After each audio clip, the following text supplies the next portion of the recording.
조합제 TV 시청자 여러분 안녕하십니까.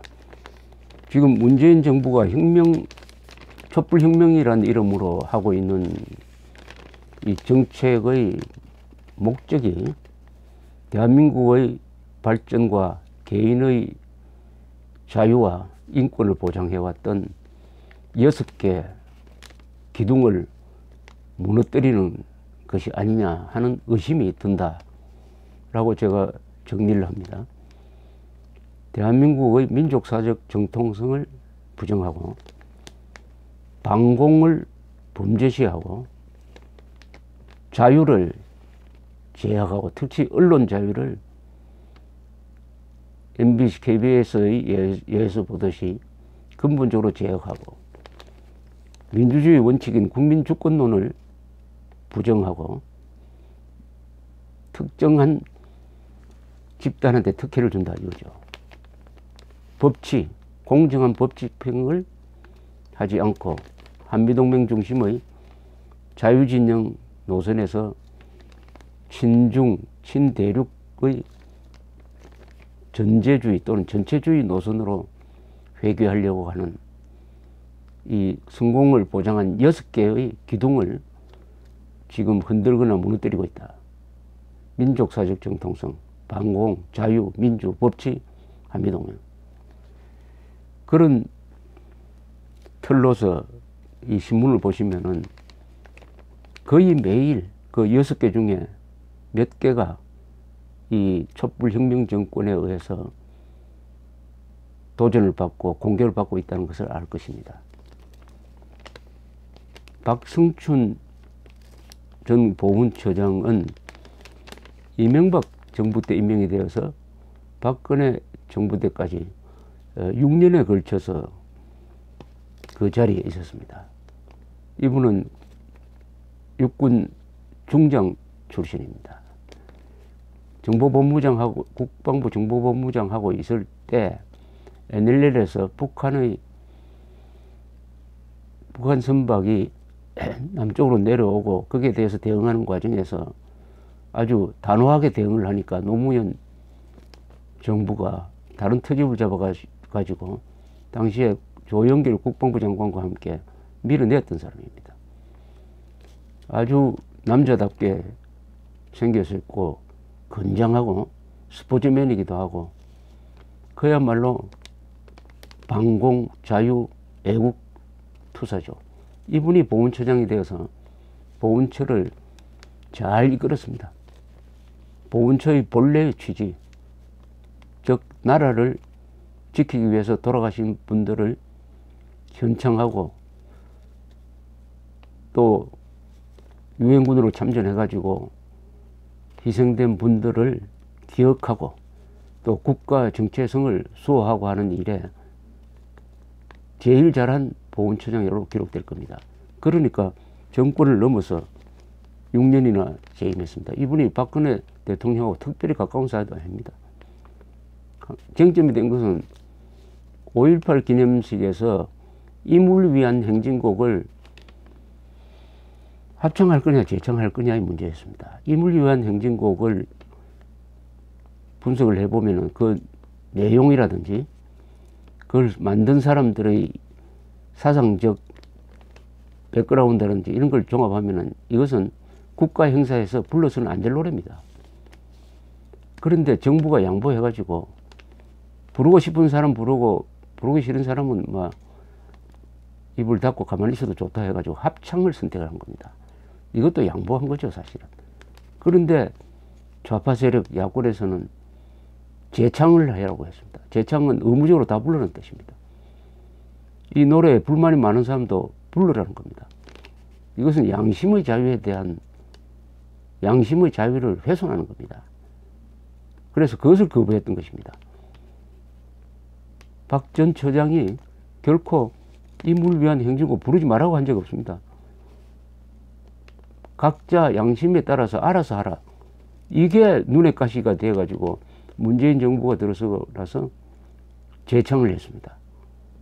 명백한 양심의 자유에 대한 위반입니다. 부르기 싫은 노래를 왜 불러야 합니까? 더구나 그 내용이 대한민국을 뒤집어 엎겠다 라는 내용으로 볼 수밖에 없는 그런 백그라운드가 있는 노래를 재창하게 하면 되겠습니까? 국가 행사에서. 그래서 박성춘 전 처장에 대해서 이 정부가 가만히 있지 않을 것이다 라고 생각을 했는데, 드디어 어제 다른 데도 아니고 바로 이분이 이끌었던 국가보훈처가 5가지 비위 사건에 대한 감사 결과를 발표하면서 박 전 처장을 검찰에 고발한 것은 아니고 수사 의뢰를 했습니다. 그 내용이라는 게 뭐냐면, 함께하는 나라사랑 재단 비위, 나라사랑 공제회 비위, 고엽제 전후회 비위, 상위 공경회 비위, 호국 보훈 교육 자료집 배포 등 5가지인데, 여기에 박성춘 처장이 직접 연관된 건 거의 없고, 왜 비위를 바로잡지 않았느냐. 그래서 직무유기 혐의입니다. 직무유기 혐의. 본인이 했다는 것보다는 남이 한 것을 왜 막지 못했냐. 이게 무리한 법적 영역이죠. 이게 수사 의뢰 사항입니까? 자, 그런데 그 내용으로 들어가 보면은 이해할 수 없는 게 많은데, 예컨대 이렇습니다. 고엽제 전후회는 종북 척결, 역사교과서 국정화 지지 등 설립 목적과 무관한 정치활동을 했다는 이유로 검찰에 수사 의뢰를 했다. 보훈처장은 왜 감독을 잘못했느냐. 자, 이 고엽제 전후회는 월남전에 참전했다가 고엽제의 피해로서 신체가 망가진 분들의 단체입니다. 이분들이 종북 척결 운동하는 게 이게 해서는 안 될 일입니까? 종북 척결은 북한 정권을 따라하는 반역자들인데, 공산주의와 싸우기 위해서 출전했다가 전쟁에 나갔다가 몸이 망가진 분들이 그 공산주의를 따라하자는 세력을 몰아내자라고 주장하는 게 이게 범죄입니까? 이게 설립 목적과 무관하다고 했는데, 이런 설립 목적, 아니, 종북 척결을 안 해야 된다는 설립 목적이 있다면 그 단체는 반국가 단체 아니겠어요? 이게 무슨 정치 개입입니까? 종북 정당이 있으면 그거 없어져야죠. 아니, 그럼 종북 척결이 범죄다 이 말입니다. 요약하면 종북 척결이 범죄다. 여러분, 한반도에서 종북 척결이 범죄라고 주장하는 사람이기 때문에 그건 공산주의자, 북한 노동당의 뭐 하수기관 또는 북한의 국가보위부 아닐까요? 그런데 보훈처가 종북 척결은 범죄가 될 수 있다라고 판단을 했다는 겁니다. 또 하나, 국가보훈처 자료집 배포 사건이라는 걸 또 수사 의뢰를 했는데, 이것은 2011년 보훈처 나라사랑 교육과가 국정원의 지원을 받아 DVD 1000세트를 제작 배포한 것을 말한다. 아니, 이게 범죄입니까? 국정원이 돈을 대 가지고 만든 것을 배포했다. 아니, 국정원이 어디 북한의 간첩 집단입니까? 나라사랑 교육과가 나라사랑에 맞는 자료를 국정원이 전문 기능이 있으니까 만들어서 준 걸 배포했다? 지금 완전히 보훈처는 방공을 범죄로 보고 있습니다. 보훈처는 방공하다가 희생된 사람을 기리는 기관으로 출발한 겁니다. 그런데 방공을 범죄시한다? 보훈처의 존립에 의문점이 듭니다. 여기에 대해서 조선일보가 사설을 썼는데, 제목이 박승춘 수사 의뢰 다 감옥 보내겠다는 도끼 아닌가, 이런 식으로 썼습니다.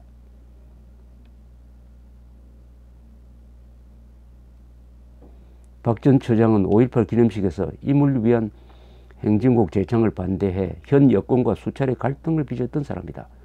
그런 인물에 대해 검찰의 수사 의뢰를 한 범죄 혐의라는 것이 당사자의 비리가 아니라 다른 사람 비리를 왜 막지 않았느냐는 것이다. 새 정부는 출범 후 제일 먼저 박 전 처장을 사표 수리했다. 감정적 조치였다. 그런데 그것도 모자라 감옥까지 보내겠다고 한다. 증거가 있든 말든 검찰에 넘겨 먼지 털기라도 하겠다는 것이다. 박 전 처장이 얼마 전까지 장으로 있었던 조직을 이 보복에 동원하는 것도 못할 짓이다. 못할 짓이라는 것은 인륜에 거스른다는 뜻이죠. 최근 해수부는 소속 공무원들이 2015년 세월호 특조위를 방해했다며 수사 의뢰했다. 교육부는 전 정권에서 국정역사교과서 추진 업무를 맡았던 공무원들의 인사발령을 취소했다. 국세청도 이명박 박근혜 정부 때 실시한 세무조사들의 조사권 남용이 의심된다며 검찰로 넘겼다.